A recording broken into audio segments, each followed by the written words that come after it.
going to the Air Force, and Junior got cut up in the Air Force, and they got him after the so he went AWOL and come home. Told Grandma Sutton he was AWOL, and she knew they would put him in prison if he didn't go back, you know. So she talked me into going back, and she said, I'll go to Goldsboro, and I'll buy you a train ticket, and you go back to the base. He said, okay. So she went to Goldsboro and bought him a train ticket, and the train hadn't come when she left, so she went and come back home, you know. He went back and traded the ticket in and got the money. And he stayed in prison about all of his life. I don't know where he's at now, whether he's still in prison or where he's dead or anything, but she had raised him. He come there one time AWOL and got a butcher knife and put to her throat and said, you gonna give me the money, I'm gonna kill you, I'm gonna cut your throat. That was her grandson. Her granddad had already died. She raised him. She was out in that field by herself though, you know. Yeah. Right.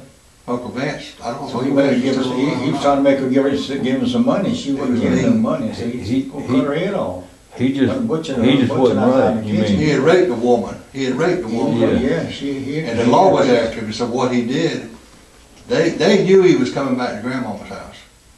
And what he did, that's what he did. And they had a road. They had all the roads roadblocked down there. They knew he was in. He went and stayed in the woods at night doing rob stores. He knew where everything was, you know. Taking stores around the country stores, you know. He knew he could get. He knew he could get some help. Stayed in prison. I mean, he was in and out of prison.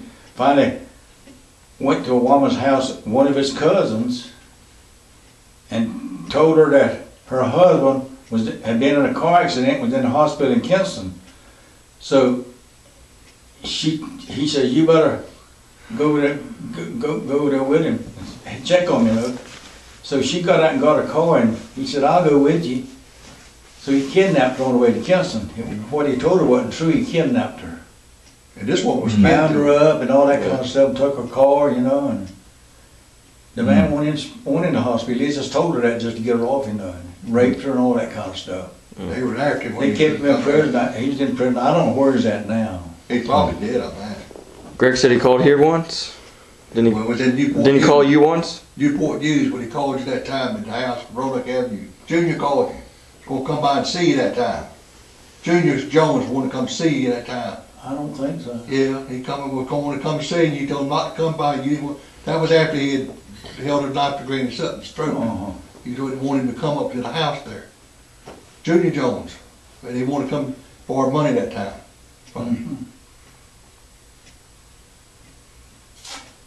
Tell him about the story about Uncle Wilbur's Sutton, every fall of the year, he'd go to New York and buy him a car and bring him back home. So he went up there and got it was a Model A Ford, a two-door Model A Ford, two-seated. And we was out riding around with him one night, a bunch of us, you know, and there was a big curve there, and the big ditch on each side, but it was sloping ditch down to where the field was, you know. They built a highway up. So we said, let's push this car over down that ditch and turn it over on the side. We get out in the cornfield out there, and people come by and say, whoa, stop, there's a car turned over. And they get out and go around looking at that car. Well, one of those cars it is. You know, we sat out in the cornfield listening at them. They go and tell other people about him, come people looking at the car turned over in the ditch. So we stayed out long enough, so we got to turn the car back over and push it back up on the road. People come down and see the car was turned over and they want no car down. A whole lot to do with the country back then. Tell them a story about Uncle Ronald and Uncle Harold, and about them getting injured in the war, and about you and Grandma going down to see them in Rome, Georgia.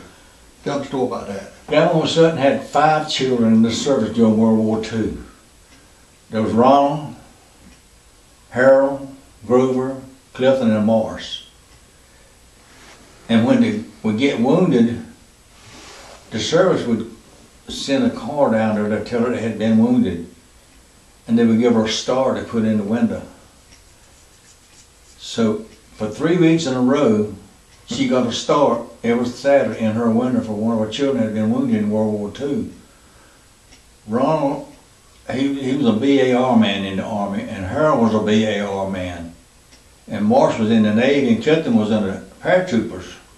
And Grover was an artillery man in the Army. And so for 3 weeks straight, they could bring her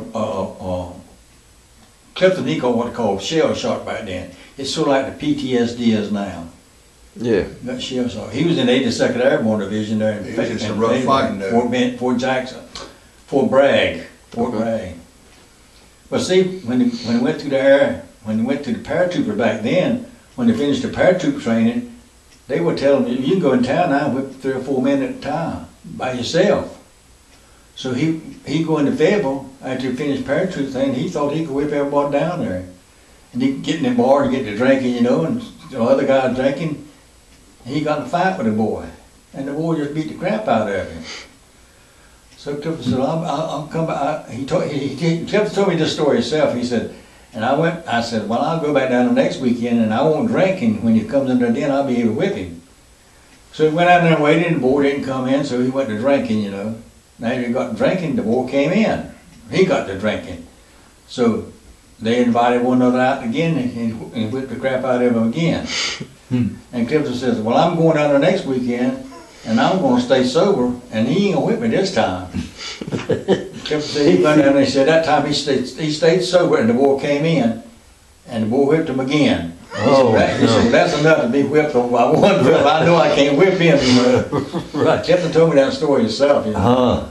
He was dark complected, dark-headed. He was a good-looking man, wasn't he? Yeah, he was. He was a good-looking man. He had black hair and sort of olive skin, you know. Yeah. But tell him about Uncle Ron and Uncle Harold. The BAR he's talking about was Brandon automatic rifle. They were automatic weapons. Oh, okay. He didn't have many of them back then. Uncle Ron got shot in the knees and Harold got shot in his back there. Uncle Ron was at Battle of the Bulge. But tell them about them getting injured and going to Rome. They went to the same division over there in Germany. And they both got wounded just about the same time. And they sent them both back to Rome, Georgia, and the hospital there. The Army had a hospital there in Rome, Georgia. I can't remember. So Grandma Sutton wanted to go down there to see them.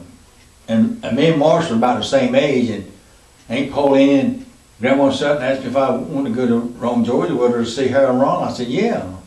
She paid my way, you know, we went to Goldsboro, caught the train, and me and Grandma Sutton and Marsh and Pauline, Daddy's sister, went to Rome, Georgia to see Harold and Ron at Rome, Georgia. Well, they were on the same, I don't know how many floors the hospital had in it, but they was on the same floor. One was in one end here, and the other was in the other end back there.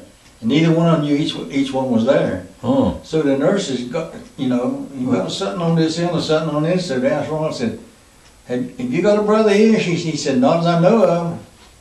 She said, well, there's one on down on the other end named Sutton. He said, well, what's his name? She said, Harold Sutton. He said, that's my brother. And both of them was in the same hospital. Wow, and didn't even know it. The same hospital. Was that Aunt Lou was the nurse? That's the first time I'd ever rode on a train. And they got hurt over in Germany. They were battled the Bulge. In Germany. Yeah. He got shell shocked on jumping out in them airplanes, you know, and right. Back behind the lines and all that kind of stuff. He got trapped behind the lines. Oh, man. Couldn't get back. Yeah. And then they came in there with those 88s and mowed down the place. Yeah, well, they shot artillery over top. Grandma said where she lived, she had 2 pack houses where packed tobacco in. One was a single-story building and one was a 2-story building. Well, their 2-story building had a double door down here on the bottom floor and a double door up top would swing open like that so you could hand the biker up there when that wouldn't have to carry it inside and then up there you just hand it in there. The 2-story building, we go over there and go up to the 2nd floor and jump out that all of us jump out that 2nd story door on the ground. Right. And she come out and got at us about, you know, jumping out, and she afraid we're gonna break her neck. Right. She got after us, and of course we run from her, you know. She always said, Dean, I'm Dean your soul, I'm gonna whip you. Dean, you know, that was always, and them things, that's like. And I climbed up a walnut tree in the woods out there one time and climbed out on a limb and had a pair of overalls on. And when I climbed out on that limb, I slipped and turned like I was gonna fall, you know. Well, the limb caught my overalls, and I was hanging down like this, and we're going round and around. The overalls are going hanging down there, and Grandma was sitting there, and he had to get a board and come out there and climb up there and get me down out that tree, you know. Got in a mud pond down there in the hog pasture. It was just like a sump hole, and I went out in there and I had a toboggan. It was in the winter time, And I got the mud pushed that toboggan up on my head. That's how far I was down in that mud. And they wouldn't run through the house. Told Grandma Sutton, said, "Call down yonder mud up to his eyes."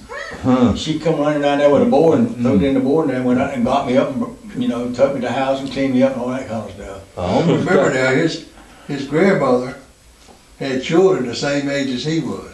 Yeah. Oh, okay. His daddy was the oldest one, but she had youngest from Granddaddy Rudolph right on down to Morris, the same age as Daddy was. Uncle Morris, I told you about, was always had a wine, you know. Yeah. He made wine back out in grapes. We had something going on all the time. I almost got stuck in the mud like that one time, but I didn't ever get up that high. But I was in the woods. I can remember just as good being in that mud and remember her coming down there, taking that board and laying down there, walked on that board. Right, I can almost remember it as good as yesterday myself, Yeah. but I only got up to about here. But Blake, it's like mud and it's deep. And Can't the get out, more you can't try go to up. move around, the more it takes Right. you down. And the more you go down, the suction, you can't Right. get back You out. got nothing to come Man, out. I was scared to death, and I wasn't but probably 8 or 9 years old, and I done got off down there by myself in the woods behind where we lived. And there was these little seedling trees, and if it hadn't been for them, I guess I had already been yelling, but nobody heard me. And I could reach out, and it was hard to reach out. There was almost where I couldn't reach them. I touched them things, and I brought some over, and they were little baby trees, you know, and they were only about this tall. And I got a couple of them over there, and then I started trying to work up on them things and swiggle and pull at the same time. And I finally got up out of there, and I had mud all over me, all the way up to almost my waist and all. But I think if I'd have gone below my waist in there, I don't think I'd have got out. I mean, unless it got dark, you know, and they'd come looking for me or something. Right, right. But yeah, I was right by myself.